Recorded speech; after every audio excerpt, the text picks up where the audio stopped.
नमस्कार, स्वागत है आप सभी का आपके ऑफिशियल यूट्यूब चैनल गुरुजी स्पेशल क्लासेस में। मैं हूं निमाई साना, आपके समक्ष उपस्थित हूं साइकोलॉजी विषय वस्तु को लेकर। तो आज हम डिस्कशंस करेंगे जो यूपी टेट स्पेशल में जो भी प्रश्न आपके आए हुए हैं लेव वाइगोत्स्की से रिलेटेड और किस तरीके से प्रश्न बनते हैं इस टॉपिक से रिलेटेड, तो उनको देखेंगे। चलिए स्टार्ट करते हैं और जानते हैं फर्स्ट क्वेश्चन आपके लिए क्या कहता है। तो फर्स्ट क्वेश्चन में कहा गया है कि वाइगोत्स्की के सिद्धांत में विकास के निम्नलिखित में से कौन से पहलू की उपेक्षा होती है। देखिए स्टूडेंट्स, यहाँ पर जो ये शब्द है उपेक्षा, उपेक्षा का मतलब होता है आलोचना। आलोचना मतलब एक नकारात्मक शब्द होता है। तो उन्होंने आपसे पूछा है कि वाइगोत्स्की का जो सिद्धांत है वो विकास के निम्नलिखित में से कौन से पहलू की उपेक्षा करती है, यानी कि उपेक्षा का मतलब आलोचना करती है, यानी कि कौन से जो विकास के पहलू है जिसकी आलोचना वाइगोत्स्की के सिद्धांत में नहीं की जाती। तो देखिए वाइगोत्स्की साहब जो है सामाजिकता के बारे में बात करते हैं। उन्होंने सामाजिकता को महत्व दिया है। उनकी थ्योरी का नाम सामाजिक सांस्कृतिक विकास है। वो कहते हैं कि बच्चा जितना ज़्यादा समाज के संपर्क में रहेगा, संस्कृतियों को सीखेगा, उसका कॉग्निटिव डेवलपमेंट यानी संज्ञानात्मक विकास उतना ही अधिक होगा। और उन्होंने भाषा को भी महत्व दिया है, क्योंकि उनका मानना यह है कि जब आपको भाषा समझ आएंगे तभी आप उस चीज़ को समझ पाएंगे और अपनी जो अभिव्यक्ति है उसको समझा पाएंगे। तो कुल मिलाकर उनकी जो थ्योरी है उसमें समाज को भी महत्वता दी गई है, उसमें संस्कृति को भी महत्व दिया गया है, उसमें भाषा को भी महत्व दिया गया है। लेकिन उसमें जो उपेक्षा की गई यानी कि जिस पर उन्होंने नकारात्मक बात की है वो क्या की है, जैविकता की। तो इस क्वेश्चन का राइट आंसर हो जाएगा आपका जैविक। इसका मतलब स्टूडेंट्स उपेक्षा का मतलब ध्यान रखेंगे, वो क्वेश्चन में आपको लैंग्वेज के साथ खेलेंगे आपके साथ, और वो आपके साथ इस तरीके के शब्द को लाएंगे जिससे आप कंफ्यूज हो जाए। आप एक समय के लिए ये भी हो सकता है कि उपेक्षा को आप एक सकारात्मक वर्ड समझ ले, बट उन्होंने आपसे पूछा है कि वाइगोत्स्की के सिद्धांत में विकास के निम्नलिखित में से कौन से पहलू की उपेक्षा होती है। तो मतलब उपेक्षा का मतलब होता है आलोचना होती है, किस पर वो महत्व नहीं देते हैं। तो उन्होंने समाज को महत्व दिया है, उन्होंने संस्कृति को महत्व दिया है, उन्होंने लैंग्वेज को भी महत्व दिया है, बट उन्होंने जैविक यानी कि शारीरिकता को महत्व नहीं दिया है। अगर स्टूडेंट्स आपने मेरे लास्ट क्लासेस जो लेव वाइगोत्स्की पर बेस्ड मेरे लास्ट वीडियोस है उनको अगर आपने देखा होगा तो आप इस क्वेश्चन का राइट आंसर बड़े ही आसानी से लगा सकते हैं। मैंने उसमें बता रखा है कि वाइगोत्स्की की थ्योरी का नाम ही सामाजिक सांस्कृतिक विकास का सिद्धांत है, और वो समाज को बहुत ज़्यादा महत्व देते हैं, संस्कृति को और भाषा को बहुत ज़्यादा महत्व देते हैं। इसका मतलब इस क्वेश्चन का राइट आंसर हो जाएगा आपका थर्ड यानी जैविक। तो जैविक पहलू की जो है उन्होंने उपेक्षा की यानी कि आलोचना की है। चलिए नेक्स्ट क्वेश्चन पर आगे बढ़ते हैं और देखते हैं सेकंड क्वेश्चन आपसे क्या कहता है। तो सेकंड क्वेश्चन में आपसे पूछा गया है कि निम्नलिखित में से कौन सा वाइगोत्स्की के सामाजिक सांस्कृतिक सिद्धांत पर आधारित है। देखिए सामाजिक संस्कृति, उनके सिद्धांत में समाज भी शब्द है, संस्कृति भी है, और समाज और संस्कृति में जब आप जाएंगे तो आप भाषा को भी आपको समझना होगा। जब भाषा आएगा तभी आप समाज को भी समझ पाएंगे, समाज की संस्कृति को भी सीख पाएंगे। तो उनकी जो थ्योरी है सामाजिक सांस्कृतिक सिद्धांत, उस पर आधारित क्या है। उन्होंने कहा सक्रिय अनुकूलन, मतलब कोई भी चीज़ होता है तो उसमें आप इन्वॉल्व होते हैं, या पारस्परिक शिक्षण मतलब एक दूसरे के सहयोग से जो शिक्षण होता है, या फिर संस्कृति निरपेक्ष संज्ञानात्मक विकास यानी कि जो संस्कृति है उसके निरपेक्ष में संज्ञानात्मक विकास, मतलब उनके सापेक्ष में नहीं है, निरपेक्ष मतलब संस्कृति अलग और संज्ञानात्मक विकास अलग, या अंतर्दृष्टिपूर्ण अधिगम। तो देखिए स्टूडेंट्स, अगर मैं बात करूं, अगर आप लेव वाइगोत्स्की की थ्योरी को डिटेल में पढ़ते हैं या आपने पढ़ा है तो आप इस क्वेश्चन का राइट आंसर दे सकते हो। उन्होंने समाज और संस्कृति पर सबसे ज़्यादा महत्व दिए हैं, और उन्होंने कहा है कि सहयोगात्मक क्रिया करनी चाहिए। सहयोगात्मक का मतलब होता है कि जब बच्चा किसी बड़े से, यानी कि उसमें मैंने आपको बता रखा है कि जो MK होता है मोर नॉलेजेबल अदर, बच्चे से अधिक जानकारी प्राप्त करने वाला व्यक्ति। तो जब बच्चा किसी बड़े के साथ रहता है और उनके साथ सहयोगात्मक रूप से पारस्परिक एक एडजस्टमेंट का माहौल होता है, जब वो उसमें सीखते हैं तो वो कुछ ज़्यादा सीख सकते हैं। ठीक है, तो इसका मतलब ये हुआ कि ना तो सक्रिय अनुकूलन होगा, ना ही सांस्कृतिक निरपेक्ष संज्ञानात्मक विकास होगा। यहाँ पर अगर यहाँ पर होता सांस्कृतिक सापेक्ष संज्ञानात्मक विकास तो ये ऑप्शन बेटर होता, बट निरपेक्ष का मतलब इन्होंने संस्कृति और संज्ञानात्मक विकास को अलग अलग बता दिया, तो ये भी ऑप्शन नहीं होगा। और ना ही अंतर्दृष्टिपूर्ण अधिगम करते हैं, क्योंकि डेवलपमेंट में अधिगम नहीं बात की उन्होंने। तो इसका मतलब ये हो जाएगा कि जब मैंने आपको लेव वाइगोत्स्की की थ्योरी बताया तो मैंने 2 पॉइंट पर सबसे ज़्यादा जोर दिया है, एक तो ZPD और एक होता है स्कैफोल्डिंग। तो स्कैफोल्डिंग का मतलब होता है सहयोगात्मक व्यवहार। तो जब आप बच्चे के साथ पारस्परिक व्यवहार बहुत अच्छे से करेंगे, यानी कि उनको शिक्षण कराएंगे पारस्परिक, मतलब आपके और बच्चे के बीच में कोऑर्डिनेशन बहुत अच्छे से बन पाएगा, तब बच्चे का सामाजिक सांस्कृतिक विकास भी डेवलप हो पाएगा। तो इस क्वेश्चन का राइट आंसर हो जाएगा आपका ऑप्शन नंबर 2 कि निम्नलिखित में से कौन से वाइगोत्स्की के सामाजिक सांस्कृतिक सिद्धांत पर आधारित है, तो वो है पारस्परिक शिक्षण। आई होप आप क्वेश्चन को समझ पा रहे होंगे। चलिए नेक्स्ट क्वेश्चन पर आगे बढ़ते हैं और देखते हैं थर्ड क्वेश्चन में क्या बताया गया है। तो थर्ड क्वेश्चन आपके लिए बताता है कि वाइगोत्स्की के सिद्धांत का निहितार्थ, यानी कि जो वाइगोत्स्की का जो सिद्धांत है उसका अर्थ क्या है, यानी निहितार्थ का मतलब होता है उसका जो अर्थ है वो आप समझाइए। तो ऑप्शन फर्स्ट कहता है कि प्रारंभिक व्याख्या के बाद कठिन सवालों को हल करने में बच्चों की सहायता ना करना। क्या आपने वाइगोत्स्की के सिद्धांत को पढ़कर ये सीखा है, या फिर बच्चे उन बच्चों की संगति में श्रेष्ठतम रूप से सीख सकते हैं जिनका बुद्धि लब्धांक उनकी बुद्धि लब्धांक से कम होता है। नेक्स्ट ऑप्शन है सहयोगात्मक समस्या समाधान, और फोर्थ ऑप्शन है प्रत्येक विद्यार्थी को व्यक्तिगत रूप से दत्त कार्य देना, यानी कि होमवर्क देना या असाइनमेंट वर्क देना। तो क्या आपने वाइगोत्स्की की थ्योरी को पढ़कर इन 4 ऑप्शनों में से सही ऑप्शंस को टिक कर सकते हैं? स्टूडेंट, जब आपने सिद्धांत को पढ़ा होगा, यदि आपने पढ़ा है तो बहुत अच्छी बात है, फिर तो आप इस क्वेश्चन का आंसर बता सकते हैं इजीली। और अगर आपने नहीं पढ़ा है तो आप मेरे प्लेलिस्ट पर जाकर वाइगोत्स्की के सिद्धांत को डिटेल में पढ़िए, उसमें मैंने हर एक पॉइंट पर बात की है और उसमें मैंने समझाया कि कौन से पॉइंट सबसे ज़्यादा इंपॉर्टेंट है। और अगर आपने वीडियो को देखा होगा तो आपको पता होगा मैंने ZPD और स्कैफोल्डिंग पर सबसे ज़्यादा जोर दिया, और स्कैफोल्डिंग का मतलब होता है सहयोगात्मक व्यवहार। तो जब आप बच्चे के साथ सहयोगात्मक व्यवहार करेंगे, उनकी प्रॉब्लम को सॉल्व करेंगे, समस्या का समाधान करेंगे, तो उस बच्चे का डेवलपमेंट सबसे अधिक होगा। तो इसीलिए इस क्वेश्चन का राइट आंसर हो जाएगा आपका ऑप्शन नंबर 3, क्योंकि प्रारंभिक व्याख्या के बाद कठिन सवालों को हल करने में बच्चों की सहायता ना करना। आप बच्चे की सहायता तब करेंगे जब बच्चा आप देख रहे हैं कि नहीं कर पाएगा आपके बिना, किसी बड़े के बिना, तभी आप उसका सपोर्ट करेंगे। ये नहीं कि आप हर क्वेश्चन में उसकी हेल्प करेंगे, उससे बच्चा आप पर डिपेंड हो जाएगा। तो इसलिए फर्स्ट ऑप्शन हो नहीं सकता। और बच्चे उन बच्चों की संगति में, ये इसका मतलब होता है कि जिनका IQ लेवल ज़्यादा है उनसे कम वाले उनके संपर्क में रहेंगे, ऐसा ज़रूरी नहीं है। दोनों ही IQ लेवल अच्छे हैं और दोनों एक साथ रहते हैं तो उनका जो डेवलपमेंट है वो और ज़्यादा बढ़ सकता है। तो इसलिए ये ऑप्शन भी गलत हो जाएगा। और प्रत्येक विद्यार्थी को व्यक्तिगत रूप से दत्त कार्य देना, देखिए होमवर्क की तो वाइगोत्स्की ने कहीं पर बात ही नहीं की है। वो कहते हैं कि बच्चा जितना ज़्यादा समाज के संपर्क में रहता है वो उतना ज़्यादा ही कॉग्निटिव डेवलपमेंट करता है। तो इसीलिए उन्होंने बात की है सहयोगात्मक कार्य की, यानी कि हेल्प की। तो इसीलिए थर्ड क्वेश्चन का राइट ऑप्शन थर्ड हो जाएगा।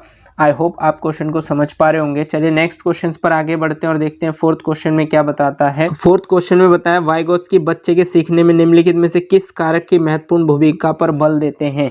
ऑप्शन फर्स्ट कहता है सामाजिक, ऑप्शन सेकंड अनुवांशिक, ऑप्शन थर्ड नैतिक, और ऑप्शन फोर्थ है शारीरिक।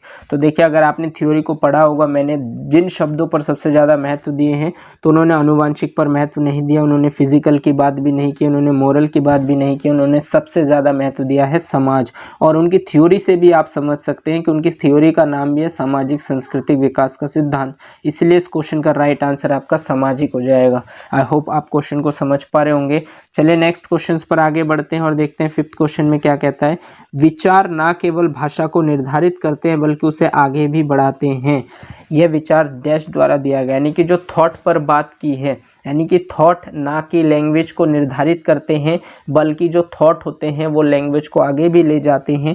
बिल्कुल सही बात है। जब आपके दिमाग में थॉट आएंगे तभी आप चीज़ों को भाषा के थ्रू जो है उसे व्यक्त करेंगे, और जब आप उसे व्यक्त करेंगे तो वो आगे भी ग्रोथ करेगा। इस प्रकार की जो बात है वो की है आपके ना तो जीन पियाजे की है, ना ही कोहलबर्ग ने और ना ही पावलोव ने। इस तरीके की बात की है वाइगोत्स्की ने। वाइगोत्स्की ने थॉट को सबसे ज़्यादा महत्व दिया है, और वो कहते हैं कि बच्चा जितना ज़्यादा समाज के संपर्क में आता है, संस्कृतियों के संपर्क में आता है, वो ज़्यादा से ज़्यादा विचार कर सकता है, और विचार के लिए उसे भाषा की आवश्यकता होती है। इसलिए उन्होंने अपनी थ्योरी में भाषा को भी बहुत ज़्यादा महत्व देते हैं, और वो कहते हैं कि भाषा जितना आप ज़्यादा सीखेंगे आपका संज्ञानात्मक विकास भी उतना ही अधिक होगा, क्योंकि आप ज़्यादा लोगों की बात को समझ पाएंगे और उनको समझा पाएंगे। तो इसीलिए ये जो कथन है वाइगोत्स्की द्वारा दिया गया है। इस क्वेश्चन का राइट ऑप्शन हो जाएगा वाइगोत्स्की। आई होप आप क्वेश्चन को समझ पा रहे होंगे। इस तरीके के फैक्चुअल क्वेश्चंस आपके यूपी टेट में पूछे जाते हैं। से बताया गया निम्नलिखित में से किसने बच्चों की अंत्यक्रिया को उनके विकास का मूल आधार माना है, यानी कि अंत्यक्रिया। देखिए वाइगोत्स्की साहब कहते हैं कि बच्चा जितना ज़्यादा समाज में अंत्यक्रिया करेगा उसका संज्ञानात्मक विकास उतना ही अधिक होगा। तो निम्नलिखित में से किसने बच्चों की अंत्यक्रिया को, यानी कि जो इंटर कोऑर्डिनेशंस है सोसाइटी के साथ, जितना ज़्यादा आप समाज के संपर्क में रहेंगे और उनके साथ अंत्यक्रिया करेंगे उतना ही आपका डेवलपमेंट होगा। ऐसा कौन कहते हैं? तो Lawrence Kohlberg, Lev Vygotsky, Jean पियाजे या स्किनर। तो इस क्वेश्चन में ना तो लॉरेंस कोहलबर्ग ने अंत्यक्रिया पर बात की, ना जीन पियाजे ने और ना ही स्किनर ने। सबसे ज़्यादा बात की अंत्यक्रिया और समाज की वो लेव वाइगोत्स्की ने। तो इस क्वेश्चन का राइट आंसर हो जाएगा लेव वाइगोत्स्की। आई होप आप क्वेश्चन को समझ पा रहे होंगे कि किस तरीके के प्रश्न आपके एग्जाम्स में पूछे जाते हैं। चलिए 7th क्वेश्चन पर आगे बढ़ते हैं और देखते हैं। 7th क्वेश्चन में बताया गया वाइगोत्स्की के अनुसार बच्चे साथी समूह के सक्रिय सदस्य। देखिए यहाँ पर जो शब्द है सक्रिय, सक्रिय सदस्य यानी कि ग्रुप में तो बच्चे होते ही हैं बाल्यावस्था से, बट सक्रिय यानी कि एक्टिव रूप से कब ग्रुप की हेल्प करते हैं। मतलब ग्रुप ने अगर रात को 11 बजे भी बच्चे को बुला लिया कि भाई वहाँ चलना है तो तुरंत उसमें एक्टिव हो जाते हैं। अब जो छोटे बच्चे होते हैं जो बाल्यावस्था में होते हैं, देखिए 2 से 12 वर्ष के जो बच्चे होते हैं बाल्यावस्था में होते हैं। अब आप बच्चे को रात को बुलाएंगे 10 बजे कि चलो वहाँ पर घूमने जाना है या वहाँ पर खेलने जाना है, तो बच्चा नहीं जाएगा क्योंकि उसके पेरेंट्स उसे जाने ही नहीं देंगे और उसकी इतनी हिम्मत नहीं है कि वो बाहर निकल जाए। बट वहीं पर जब बच्चा किशोरावस्था में आता है और बच्चे के फ्रेंड्स बुलाते हैं चल वहाँ घूमने चलना है, यहाँ घूमने जाना है, तो चाहे आप कभी भी उसे बुलाते हैं तो वो तुरंत उनके साथ मिल जाता है। तो इसका मतलब अपनी ग्रुप का यानी कि अपने समूह का जो सक्रिय सदस्य होता है वो किस अवस्था में बच्चा बनता है? तो ना तो पूर्व बाल्यावस्था, ना ही बाल्यावस्था में और ना ही प्रौढ़ावस्था में, क्योंकि प्रौढ़ावस्था में तो व्यक्ति समझदार हो जाता है तो हर समय तो वो अपने ग्रुप या समूह का सक्रिय सदस्य नहीं रहता, वो इस समय एक समझदार व्यक्ति हो जाता है।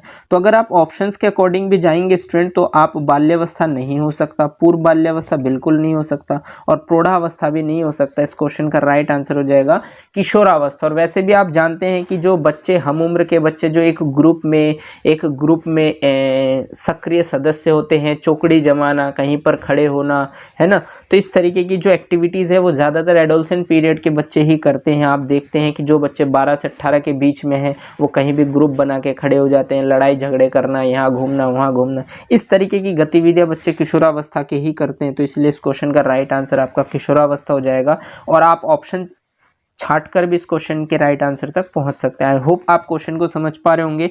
चलिए नेक्स्ट क्वेश्चन पर आगे बढ़ते हैं और देखते हैं 8th क्वेश्चन आपसे क्या कहता है। तो देखिए 8th क्वेश्चन में बताया गया कि वाइगोत्स्की के अनुसार डैश के बाद डैश में लिंग संबंधी चेतना डैश हो जाती है। देखिए यहाँ पर स्टूडेंट्स आपको जो ये डैश डैश है, 3 डैश है, तो इसमें 3 शब्द आएंगे और उन शब्दों को इन 4 ऑप्शनों में जो शब्द है उनको सेट करके बिठाना है और उस सेंटेंस को पूरा सही तरीके से बनाना है जो वाइगोत्स्की ने कहा है। तो इस हिसाब से आपको अरेंज करना है। तो देखिए अगर मैं यहाँ पर पहले डैश पर अगर मैं किशोरावस्था फिर प्रौढ़ावस्था फिर कम की बात करूं, या फिर दूसरे डैश में मैं बाल्यावस्था किशोरावस्था कम की बात करूं, या फिर बाल्यावस्था किशोरावस्था तीव्र की बात करूं, या बाल्यावस्था प्रौढ़ावस्था तीव्र की बात करूं, तो इन 3 ऑप्शनों में कौन से ऑप्शंस के जो शब्द है वो इस सेंटेंस को पूरा करेंगे वाइगोत्स्की जी के अनुसार। ये क्वेश्चन थोड़ा सा अंडरस्टैंडिंग कॉन्सेप्चुअल लेवल के क्वेश्चन है, आपको थोड़ा सा रुक कर जो है इस क्वेश्चन का आंसर पहले क्लिक करना है अपने तरीके से और उसके बाद आप मैच करिए। तो देखिए अगर मैं आपको यहाँ पर बता दूं, तो अगर मैं यहाँ पर लिखता हूं कि वाइगोत्स्की के अनुसार किशोरावस्था के बाद, मान लीजिए यहाँ पर मैंने किशोरावस्था शब्द दिया और उसके बाद प्रौढ़ावस्था में लिंग संबंधी चेतना कम हो जाती है। अगर मैं यहाँ पर कम लिखता हूँ, इस डैश में कम को लिखता हूँ, तो क्या ये फर्स्ट ऑप्शन के अकॉर्डिंग सेंटेंस सही बनता है? वाइगोत्स्की ने ये कहा है कि किशोरावस्था के बाद प्रौढ़ावस्था में लिंग संबंधी चेतना कम हो जाती है। क्या आपको ये सेंटेंस सही लग रहा है? बिल्कुल भी नहीं हो सकता इस क्वेश्चन का राइट आंसर। ठीक, उसके बाद देखिए सेकंड ऑप्शन में जाते हैं कि अगर मैं यहाँ पर लिखूँ बाल्यावस्था के बाद किशोरावस्था, तो बात बिल्कुल सही है कि बाल्यावस्था के बाद किशोरावस्था आता है और उसमें लिंग संबंधी चेतना कम हो जाती है। यहाँ पर थर्ड ऑप्शन में थर्ड पॉइंट में थर्ड शब्द लिखा है कम, तो क्या वाइगोत्स्की के अनुसार बाल्यावस्था के बाद किशोरावस्था में लिंग संबंधी चेतना कम हो जाती है? तो कम तो नहीं होती बल्कि अधिक होती है। तो यहाँ पर आपको अरेंज करना है। तो थर्ड ऑप्शन पर जाते हैं। वाइगोत्स्की के अनुसार बाल्यावस्था के बाद किशोरावस्था में लिंग संबंधी चेतना तीव्र हो जाती है, बिल्कुल सही बात है। और फोर्थ ऑप्शन देख लीजिए एक बार कि बाल्यावस्था के बाद प्रौढ़ावस्था की बात करते हैं, तो बाल्यावस्था के बाद आपको पता है प्रौढ़ावस्था कभी नहीं आता, बाल्यावस्था के बाद तुरंत आता है किशोरावस्था, इसीलिए इस हिसाब से फोर्थ ऑप्शन भी रॉन्ग हो जाएगा। तो इस क्वेश्चन का राइट ऑप्शन हो जाएगा आपका थर्ड, कि वाइगोत्स्की के अनुसार बाल्यावस्था के बाद किशोरावस्था में लिंग संबंधी चेतना तीव्र हो जाती है। यहाँ पर देखिए डैश में जो है तीव्र वर्ड आएगा, क्योंकि अगर यहाँ पर तीव्र हो जाएगा तो तीव्र से क्वेश्चन आपका सही बनेगा यहाँ पर, कि आपको भी पता है जब बच्चा किशोरावस्था में जाता है तो वो ग्रुप में सक्रिय सदस्य बनाता है, और उसमें जो है जेंडर को लेकर जो है उसमें चेंजेस होते हैं, हार्मोनल चेंजेस होते हैं। मैंने आपको डेवलपमेंट टॉपिक में डिटेल में बात की इस पर कि किस किस स्टेज में बच्चा किस किस तरीके की गतिविधियों को करता है। तो इसीलिए इस क्वेश्चन का राइट ऑप्शन हो जाएगा थर्ड ऑप्शन, कि वाइगोत्स्की के अनुसार बाल्यावस्था के बाद आता है किशोरावस्था, और किशोरावस्था में बच्चा जब आता है तो उसे जेंडर से रिलेटेड जो चेतना है वो बहुत तेज हो जाता है। तो इसीलिए इस क्वेश्चन का राइट ऑप्शन हो जाएगा थर्ड। आई होप आप क्वेश्चन को समझ पा रहे होंगे।